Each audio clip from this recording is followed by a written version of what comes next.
बड़े से बड़ा अधिकारी हो। अब भाई बयान देकर पीछे हट जाने से काम नहीं चलेगा ना, या सिर्फ ये बोलने देने से कि भाई इनके अधिकारी हो चाहे कर्मचारी चाहे इनके नेता ऊपर से लेकर नीचे तक सबके सब भ्रष्टाचार में डूबे हुए। भाई कोई अगर सबूत है तो दिखाइए, आप पर्दाफाश करिए, और आपके पास राइट है। अगर सरकार आपकी नहीं सुन रही है तो आप अदालत जाइए, वहां जाकर आप सबूत पेश करिए, कौन रोक रहा है आपको? देखिए अमित जी, सबूत का भी बात बताऊंगा और अदालत जाने के बाद क्या होता है ये भी बताऊंगा। हिंदी खबर का नंबर 1 डिबेट शो है ये, और इसमें स्वयं मुख्यमंत्री जी कह रहे हैं कि हमने 150 अपराधी जो है जेल भेज दिए। तो ये प्रूफ तो है कि यहाँ पे भ्रष्टाचार का कल्चर पनप चुका है। मुख्यमंत्री जी चैनल पे स्वीकार रहे हैं, तभी तो ये डिबेट हो रही है। दूसरी बात, हम तो नहीं कह रहे ना, आप ही की पार्टी का सांसद संसद में बोलता है कि खनन माफियाओं की सरकार बन के रह गई। मुन्ना सिंह चौहान विकासनगर में बोल रहे हैं, और आप पर्वतीय क्षेत्र में जाकर देखिए, घर घर होम डिलीवरी हो रही है शराब की। जो जिले के शराब के आबकारी अधिकारी हैं उन्हें निर्देश दिया हुआ है कहीं छापा नहीं डालना, पैसा कलेक्ट करो। ये स्थिति राज्य में है। ये उस राज्य में है जहां गांव के अंतिम व्यक्ति को पानी नहीं मिल रहा मगर शराब की बोतल मिल रही है। हर घर नल हर घर जल में जल नहीं पहुंच रहा, मगर नल लगाने के नाम पे पाइपलाइन खरीदकर घोटाले कर डाले।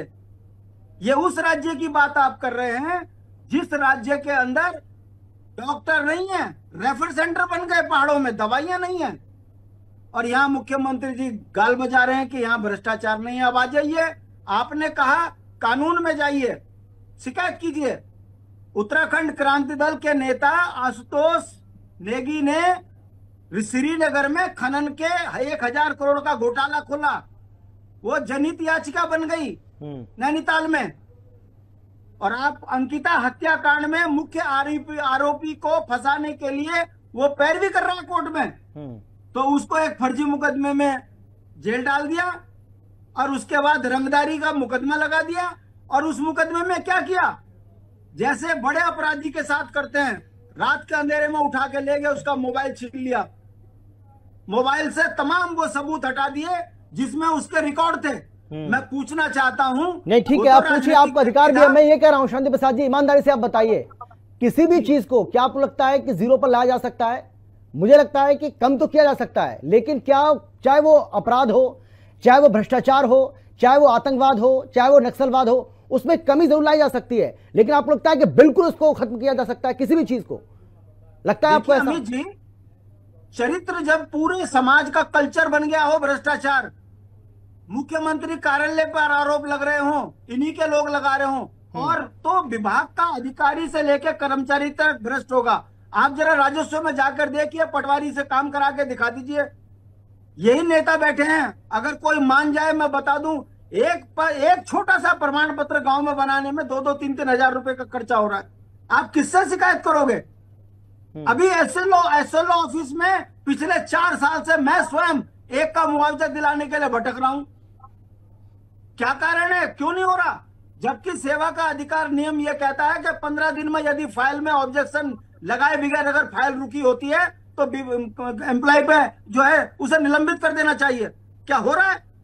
जिस राज्य का दरोगा रिश्वत में पकड़ा जा रहा हो, जिस राज्य का कमिश्नर इनकम टैक्स रिश्वत में पकड़ा जा रहा हो, तो समझ सकते हो कोषाधिकारी रिश्वत में पकड़े जा रहे हो। तो आपको पता नहीं लग रहा अमित जी कि इस राज्य में कल्चर भ्रष्टाचार का बन गया? चलिए ठीक है, लक्ष्मी जी आप बताइए, आपने बीजेपी का शासनकाल भी देखा, देख भी रही है, अभी भी देख रही है, कांग्रेस का भी देखा, क्या लग रहा है किसके दावे में कितनी सच्चाई है? भाई वो कह रहे हैं कि हमारे समय में भ्रष्टाचार नहीं था, हम भी इस तरीके से विजिलेंस की जो कार्रवाई है हमारे समय में भी होती थी, लेकिन हम प्रचार उस प्रकार से नहीं कर पाए जितना बीजेपी कर देती है। आपको क्या लग रहा है भाई, अगर करप्शन को लेकर बात की जाए, क्योंकि बीजेपी तो दावा करती है कि जीरो टॉलरेंस की हमारी पॉलिसी है, वहीं कांग्रेस के बारे में कहा जाता है कि ये तो ऊपर से लेकर के नीचे तक सारे के सारे डूबे हुए हैं। इनके बड़े बड़े नेताओं को देख लीजिए आप, और चाहे केंद्र की सरकार की बात कर लीजिए चाहे राज्य की सरकार की बात कर लीजिए, भ्रष्टाचार एक बड़ा मुद्दा रहा।